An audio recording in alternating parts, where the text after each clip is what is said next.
Hey, it's Biddy Penny. Welcome back to my channel. It's week 25 of the Margaret Miller Collage Weekly Prompts, and here are our prompts: a piece of furniture, a doodle, and, well, all the things you see here on my screen. I'll walk you through it as I go. This is one that I had sketched previously. So when I get a stream of conscious of how I might connect things, then I go through my stack of prompts and I sketch on the back. Sometimes I follow it, sometimes I don't. So this first one here is my utensils. I have this waffle flower stamp set. I've had it for years because I absolutely love the way it's illustrated, but I hadn't used it. So I pulled it out. I grabbed the whisk, the strainer, and the grater, and I'm gonna stamp that out in a pattern on my page. So I grabbed my book so I could go over the other prompts while I'm stamping this out. Okay, so a piece of furniture, a doodle, something that makes a sound and a pattern, an eating utensil, a list, and bonus is an illustration. So even though these aren't technically eating utensils, and yes, I did buy a stamp set because it had a fork and a knife and a spoon in it, I couldn't find the stamp set. My craft room's a mess, y'all, so I used those instead. Now, I also had this baggie that was just laying around, and last week I was going to throw it away. I was just like, you know what? I don't even know where these dies are from. I don't know when I made these. I know that I colored up the little birds and stuff, but I didn't do it. And then I thought, well, birds make a sound in a pattern, right? You can always tell what kind of bird if you know. I don't usually know those kinds of things, but if you know what kind of bird call you're hearing, well, they make a distinct pattern. And so I thought those were perfect. And I'm doing the birds and the lemons for a pattern that I'm going to create. Here's another pattern. So this is going to be my doodling. And I went to my Zentangle book. I always go to the back where I can see patterns. And it just so happens that these two I thought would make a beautiful rug. So the utensils are my wallpaper, and I'm going to Zentangle and make myself a rug. So I love this Tropicana there, and I also like the tulip. So the first thing I'm going to do is like the border of the rug is going to be this Tropicana design. Now, I'm not doing like methodical Zentangle.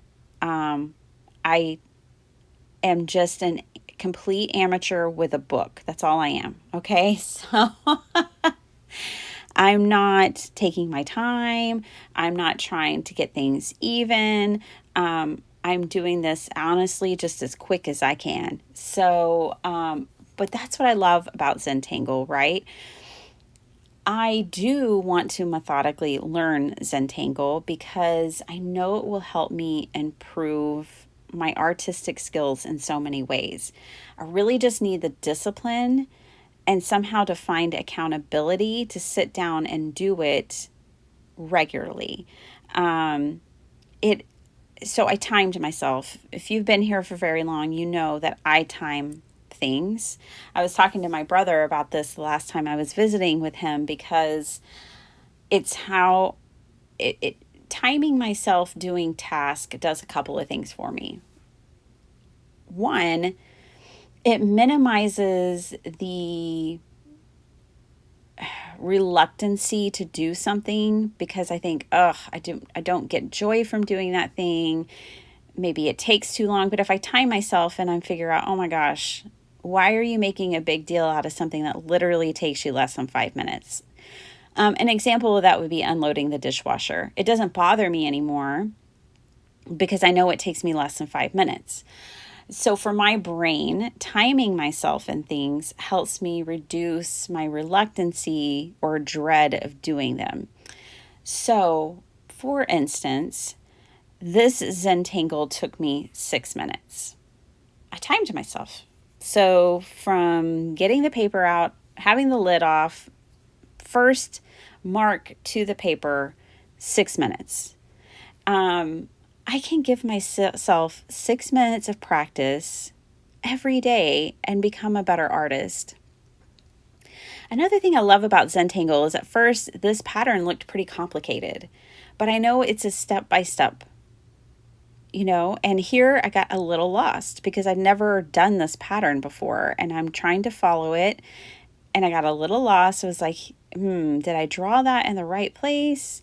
And then I realized, oh yes, okay, it's just more tulips like the line above. They're just a little offset, right? So they're filling in between the tulips above. So with Zentangle, what I like about it is it's like baby steps to the elevator. You know what I'm talking about? What about Bob? Anyways, I know it's going to help me with symmetry, and obviously it's going to help me with discipline, right?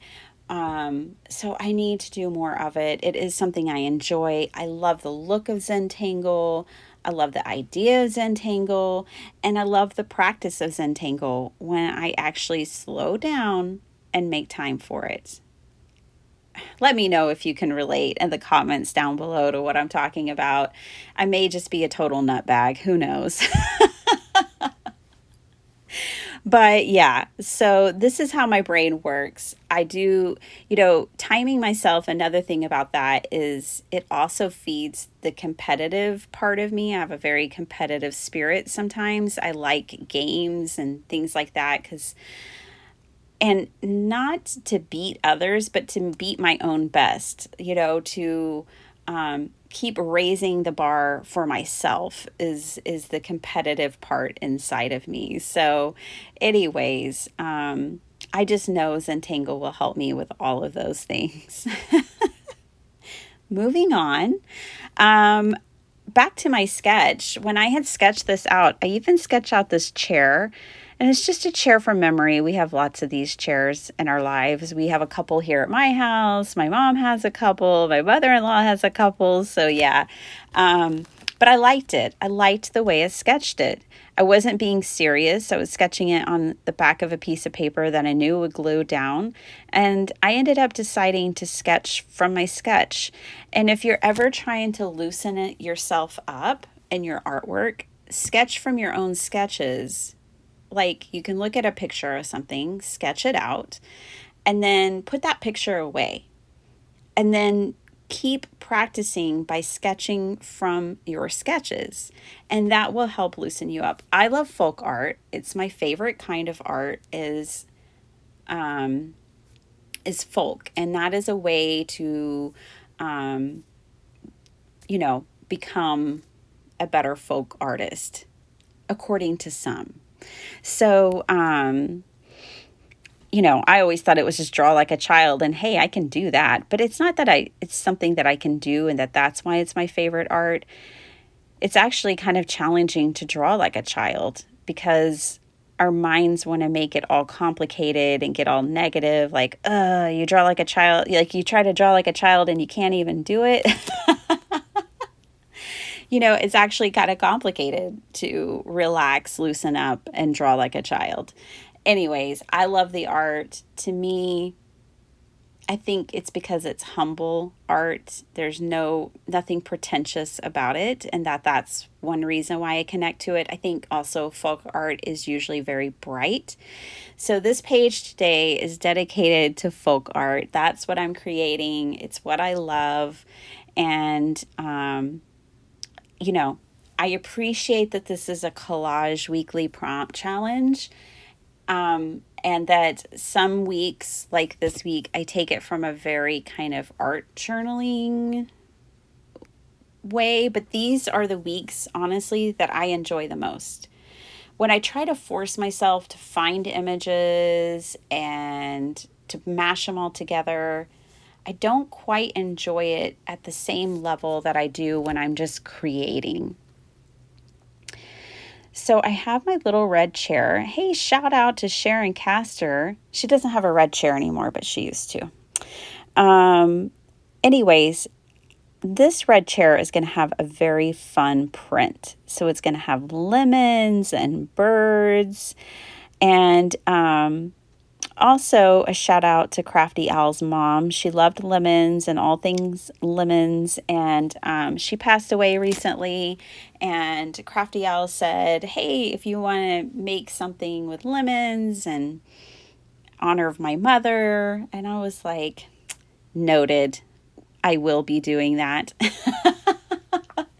So this pattern is also a shout out to Crafty Owl's mom. And to me, birds are I always link birds to the spirit. You know, there's something about them. I don't know what it is, but I always link birds to spirit. So it feels like this pattern is the perfect thing to honor her mother who was passed on. So it's funky and fun, and my daughter came in when I had the page done and I had it just sitting on my desk, and she was like, ooh, what is that? Like, and she rarely responds to my artwork in that way, or, you know, that just usually doesn't happen. So I think it's probably the colors that really caught her attention, if I were to guess, but she liked the page, and that was a highlight for me. I usually don't get much of a response other than, Mom, you need to clean your craft room. Yes, I do. That's not the fun part of craft room, okay? The fun part of craft room is crafting. So now I'm trimming off all the little edges there, and going to add a little bit of lemon. So one thing that I did is I made sure my pattern didn't go over kind of my drawn seams of the couch, you know, because the pattern wouldn't. Like the black lines that I had drawn into this chair, I didn't want to go over those with pattern because the pattern wouldn't go over those, if you know what I mean. Like this fabric would stop and start anew. So I really like it. It's very textured. It is collaged. I did go in with this acrylic white pen and add in some dots. They're hard to see here. Later, when the camera was turned off and the pictures were done and everything was over, I did go in and dot it again. But this is what we get for this video. Let's put everything together. This is always exciting in these videos when I'm kind of making everything that I'm going to use for my collage, is the final moment when I get to put all the elements together. So I'm just trying to mark here where I want to trim off this paper, this pattern paper that I had made. I could measure it, but I'm just kind of taking it easy and doing it this way. I love this vibrant yellow and this very illustrated looking wallpaper. You guys, I want some wild wallpaper in my house. I really do. But my walls are covered in art. It was so funny. Yesterday, my daughter had a play date with her bestie, and her mom came and picked her up, and she has a little toddler brother. And he was looking all around, and her mom was like, are you just looking at all this art? I mean, there's just art everywhere. It's so cool. And that was such a compliment. I was like, oh, I'm glad she sees it that way. Glad it comes across. But yes, I have art everywhere. So I just don't know. I kind of want one of those just wild, wacky houses. I'm definitely not a minimalist.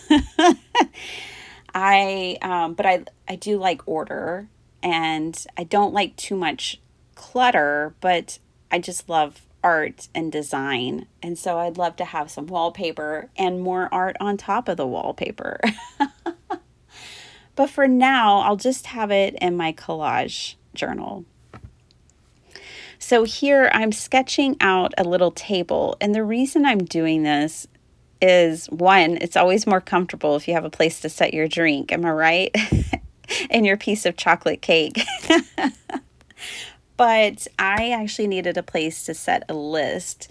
So I think that was the bonus. I'm looking back. No, it's not the bonus. The bonus was an illustration. But yeah, I need a place to put a list. So I just sketched out this little tripod table that I will put by the chair.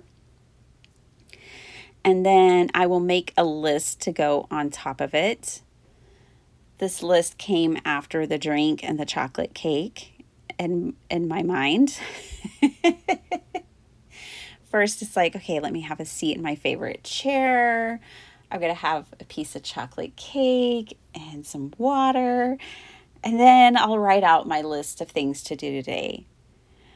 Number 1, art. Number 2, share. Number 3, repeat. That's my list. And so I'm just going to glue that down here on the table. Always a good reminder. And although I was pretty happy at this point with the page, it still was missing something. It really needed kind of a third focal point for me. So we have the chair, we have the table, the rug, and the wallpaper are my background. So I think that that's what was honestly throwing me off, even though I wasn't really fully aware. So I looked over on my desk and I had this scrap of fabric. And I thought, that looks like an old lampshade that I would have bought from a thrift store. And I do love me some thrift stores. So I'm going to make a real thrifty kind of throwback lamp here. I'm just using waxed thread. And I'm going to use this little scrap here. And I'm going to kind of make, a lot of things back in, I think it's from the 70s, were olive green, which I love olive green. Anyways, so the lamp matches the rug. Okay, so everything was coordinated. I decided that this lemon would make a good light bulb. So I popped that on underneath. And yeah, this looks like a retro lamp that you would buy for $5 at the thrift store. Perfect. So I'm going to glue all this down. I'm committed. It's happening. And I did decide to go ahead and put some distressing, just dark, dirty brush color of black and brown around the edge of that light bulb because I kind of wanted it to pop off the page, being that it's yellow and the wallpaper is yellow. I needed that, and that worked for me. If I had more time, I probably would have put glossy accents on it. My PIC, my partner in crime, my partner in crafting, Letty, she uses glossy accents like a queen. I love the way she uses it, and this would have been the perfect application for it. I just didn't want to wait for it to dry. I have limited amount of time. So I'm going to snip this off. Well, I wanted to snip that off, but I end up not getting it totally off, then reapplying it. Now that I've gone back and it's dried, it looks totally fine. I was a little worried about glue getting everywhere, but it dries clear and it's totally fine. There's not that much. So that's it, you guys. You always know when I start to glue the prompts on the back of the page, I'm done. I'm done with it. I did bring in this rose gold metallic pen from the Dollar Tree, and I am just adding a few more doodle lines here at the top. I think it would have been cool to make some art glass, but this house just needed that thrift store light fixture. And it's done. I hope you guys enjoyed this collage. I hope you enjoyed the story time. Thank you so much for spending your time here with me on my channel. I'm so honored that you spend time with me. Thank you, thank you, thank you. And I'll see you next time. Bye.